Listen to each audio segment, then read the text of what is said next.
What's up, everyone? John Rettinger from Techno Buffalo here, and today was a very busy day in the world of technology. Not only did we get some hands-on time with the not even released yet RIM Blackberry torch, but I also got a haircut. And it made me realize that I have a Mike Tyson style part in my hair. I'm not sure why I feel the need to talk about my hair in a lot of videos. I'm just happy to have it, I guess. Okay, so let me run through all the goodness. I'm going to highlight all the big stuff that we had. First, exclusive Torch 2. Actually running RIMs just announced Blackberry OS 7, which was kind of neat. We were able to get some hands-on time with this guy, courtesy of the folks at Negri Electronics. You can see it right there. It looks identical to the Torch 1, except it's got a much beefier 1.2 gigahertz processor, which is almost double the processor speed of the original. It's got a much more vibrant screen, and it's got a web browser that's a little bit more functional. So if you are a BlackBerry user and you're a fan of the original Torch design, but you weren't a fan of the specs, and I know there were a lot of you, this is going to be a really good one to look forward to. And we're hearing a summer-ish release for this guy. So we had a ton of images. Be sure to go ahead and check them out. The next post that actually we had come out earlier in the week, this one is really interesting. You may have actually heard this around the web, the Acme device. This was sort of behind the Verizon iPhone veil of secrecy. So certainly the Verizon iPhone has been out since about February. But what went into leading up to the announcement was very interesting.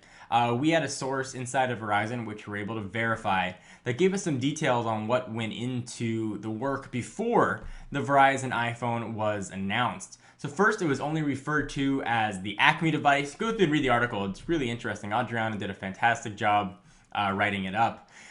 Users who had the phone, and our source did have the phone, got it about 2 weeks before. They had to sign a 4-page NDA, which is much longer than usual. They had to text a PIN code in every 12 hours to a predetermined number to make sure they still had possession of the phone. If the phone was lost, certainly they wouldn't know to text that number in. And evidently that number was a little bit variable, so it might change. So that was a way to sort of protect security. Really interesting story. Go ahead and give it a read. The Acme device and how the worst kept secret stayed buzzworthy. Everybody knew the Verizon iPhone was coming anyway. So there was a lot of other goodness. Let me give you some of the highlights. We'll go ahead and jump back to the home screen. Microsoft makes more money on Android than Windows Phone 7. Kind of interesting. Sony, they didn't get hacked today, so there's other Sony not getting hacked news. A lot of phones coming out. Noah unboxed the Verizon HTC Trophy, so it's the first Windows Phone 7 device for Verizon. They also unboxed the LG Revolution, their third 4G LTE smartphone. So more posts about Sony, Talk Gamers lesson for privacy. A few more Sony posts. Apple's iCloud, whatever you want to call their cloud music service that's supposedly going to be announced at WWDC. Kind of interesting. It's going to be I keep saying that a lot. Kind of interesting. To me, it's all interesting. I'm just a huge nerd.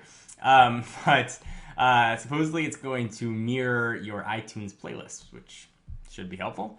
We saw a demo of Minecraft mobile, which I know Joey loves Minecraft. If you guys didn't see, he actually made a Techno Buffalo logo in Minecraft. Pretty awesome. Mike Perlman, one of our newest members, asked what kind of shooter are you, and walks through and talks about DSLRs and point and shoots. Really interesting. Sony and Samsung have a on-again, off-again relationship, much like Kelly and Zach. Apple sweet-talking Samsung for an AMOLED iPad 3 display. Kind of interesting. Again, kind of interesting. John, stop saying that.